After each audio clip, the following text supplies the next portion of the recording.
We have a Coppola questions before we move on.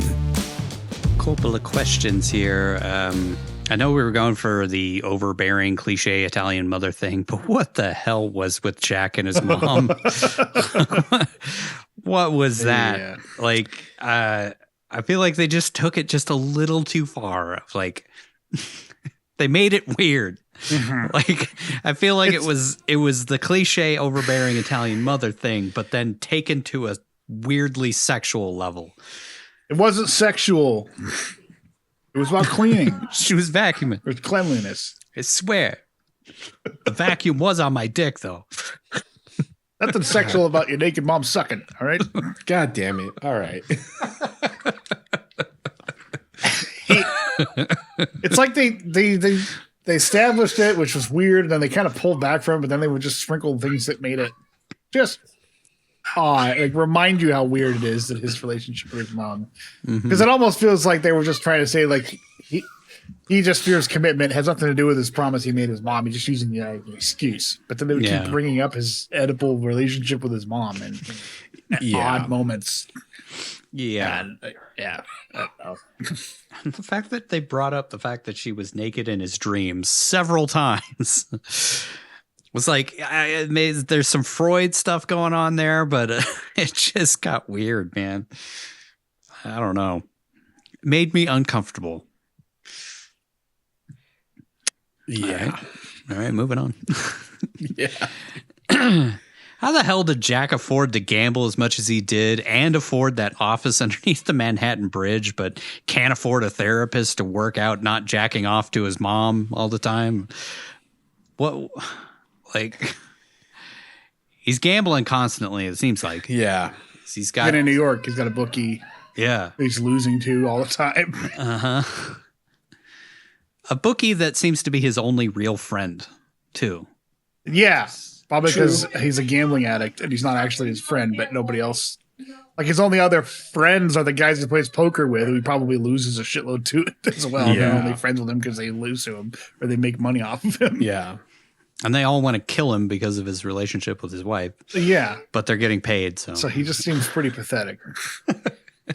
The story doesn't have a happy ending, even if they're back together. He still owes Sally $5,000 and, you know, whatever it cost him to fly back and forth to Hawaii on short notice, plus all the losses he had in Vegas that weren't to Tommy.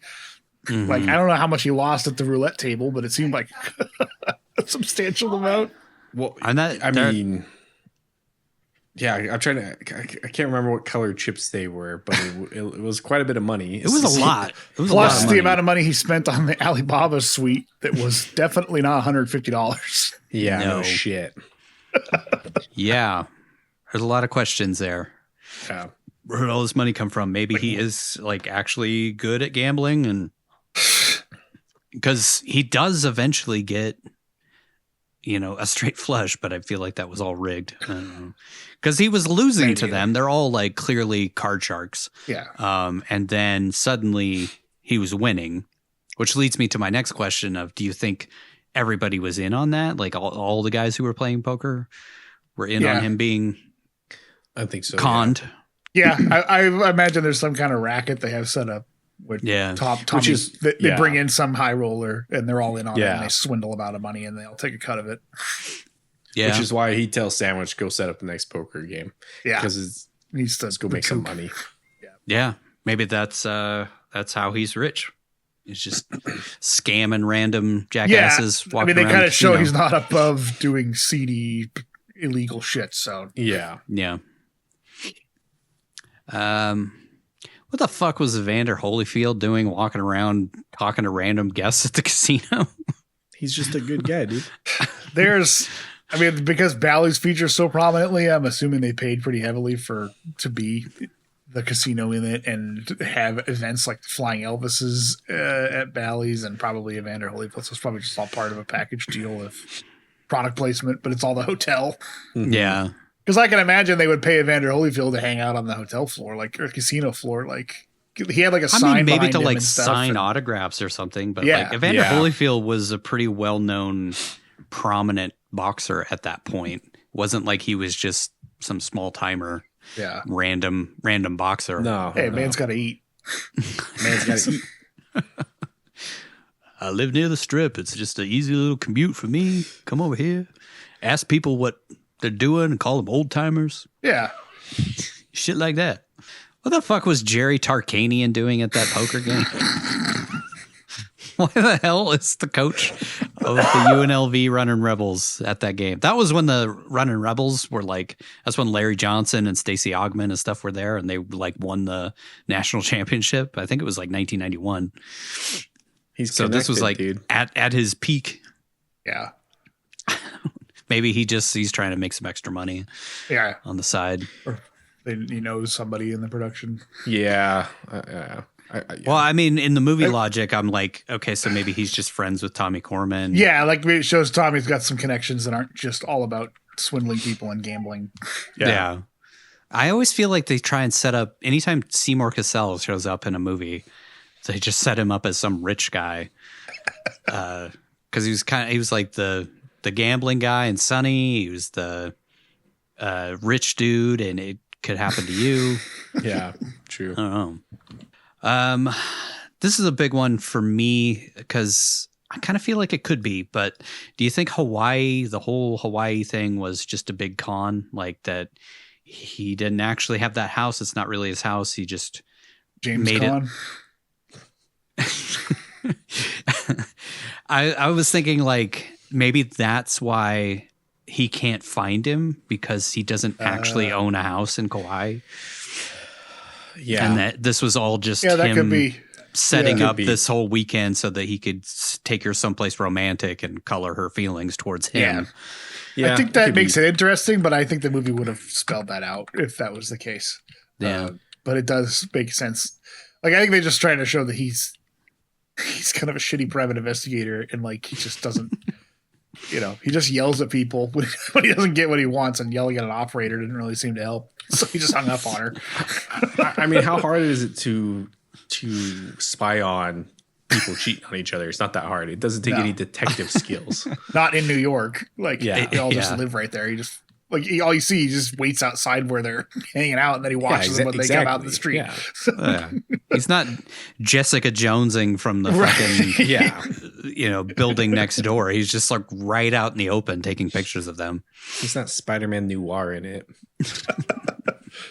Yeah, I think that would be an interesting twist to the story, but I think he does own all that. He's just made a ton of money because he's a seedy gambler, possible mobster. Mobbed up, yeah. Yeah, I think there's some definite like mob connections. Yeah, which makes me wonder if Jack Sally and Betsy the are bookie getting in away. New York knows who he is.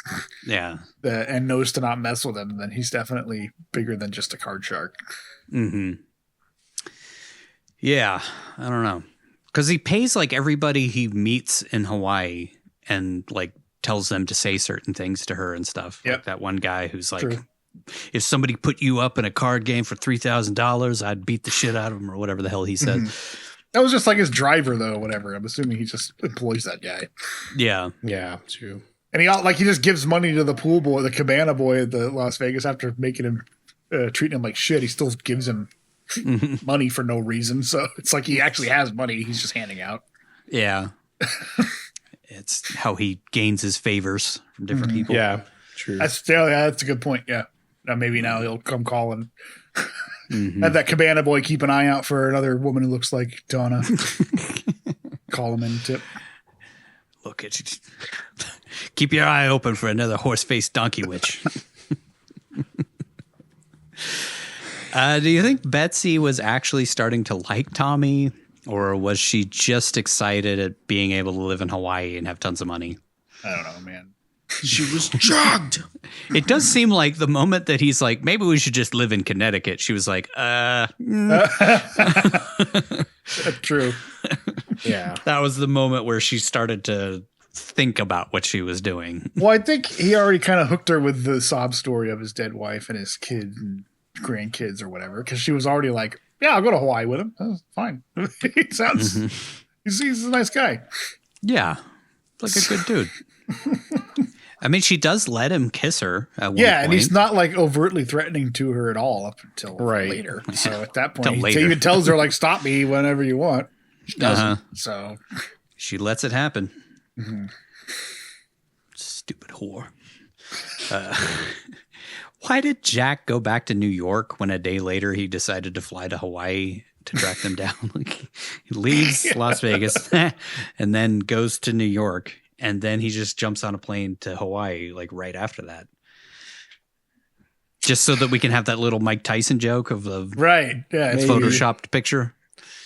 I just figured he couldn't take being in Vegas, thinking about everything going on. So he went home to try to distract himself and never had the intention of going to Hawaii to track her down. Maybe he already wrote her off. It was basically like, whatever. And then he realized he actually wants to fight for her, I guess. Once he sees her with him, and that just enrages him so much. He was or just his like, client brings fuck up. It. I would she say wants to suck that old dick. I don't care. Like, why didn't he just hang out in Vegas and wait for her to come back? But then he does say, I got to get out of here. Probably because he just lost another 10 G's or something. Realizes he sucks at gambling. He's just going to keep losing money and get his knees broken or worse. Maybe that's the thing that he needs to realize is like he's terrible. The lesson from all of this is not like I should have married her immediately. It's I should stop gambling. Yeah. That's one of my Coppola questions. What's that? Does he turn his life around? Do you think he stops gambling and kicks his gambling addiction like that? Or does shit just keep getting worse for him? Because we already established that they've still lost a lot of money regardless of how much he does or doesn't owe Tommy. So yeah. Like he doesn't own a house, so it's not like he could take out a mortgage to get I don't even know how he got all the money to gamble, you know? Yeah. He's just like calling in debts upon debts and then gets even further debt. And he keeps saying like we've got options. There's options here. Like it just feels like he's done this before where he could just it's a shell game of just swapping out debt to take on more debt, try to get out of debt. Maybe he can secretly see 2 minutes in the future and then he wins all of his money back. Or he's just a prequel to Next.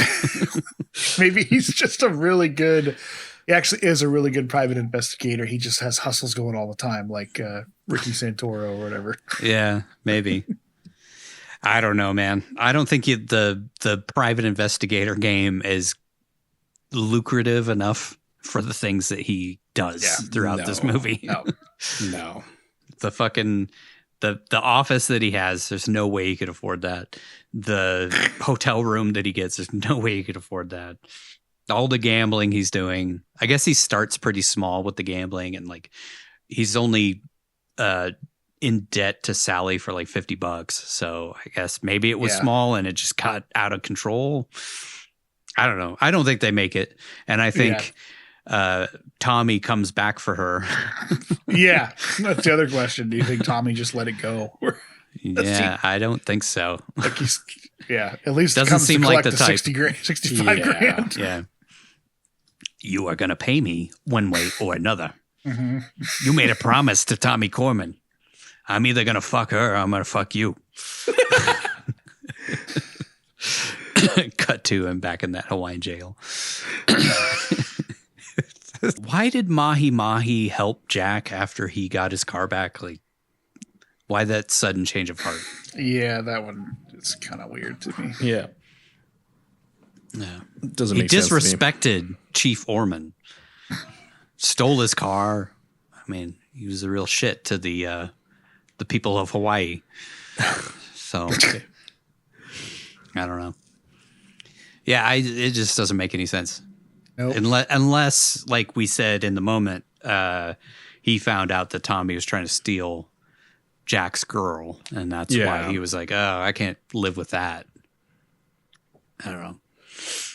And my final question is, where was that airport that Jack was at in San Jose, like where he met the Flying Elvises?